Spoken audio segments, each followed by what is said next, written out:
accroche-toi, hein, parce que là, ça va être chaud. Pas que pour toi, d'ailleurs.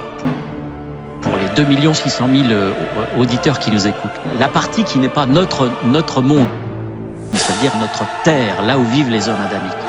Mais justement, c'est pour ça que je dis ça, c'est qu'est-ce qu'il y a au-delà du mur de glace.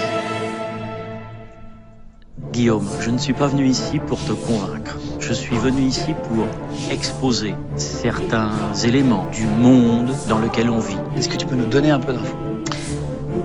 Je vais te donner une info. Il y a des civilisations qui sont issues d'autres mondes, qui viennent de très loin et qui sont parmi nous depuis très longtemps, depuis des millions d'années. Certains sont repartis et d'autres sont restés.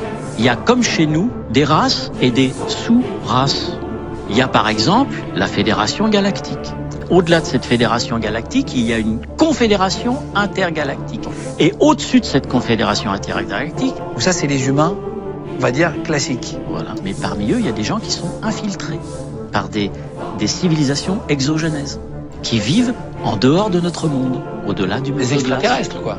Ou des ultraterrestres. Parce que tu dis qu'on va changer de dimension, je voulais juste comprendre ça.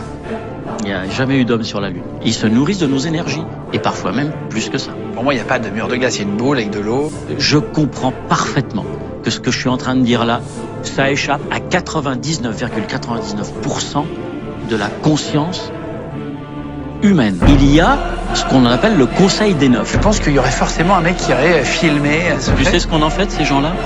Vas-y. Non, je le dirai pas ici. Tu as vu comment on part dans différentes voies d'un seul coup. Volonté d'éliminer une grosse majorité de la population terrestre. Ils m'auront pas. Guillaume, écoute, je vais te résumer le truc. Attends, moi ce que je te dis là, c'est filmé, c'est enregistré. Hein. Envoyé. C'est eux qui dictent la politique économique mondiale. Non, mais c'est pas possible. Tu crois qu'ils restent dans le circuit ? Attention, on appelle ça le mur de glace. C'est une ceinture énergétique. Qu'est-ce qu'il y a de l'autre côté ? De l'autre côté,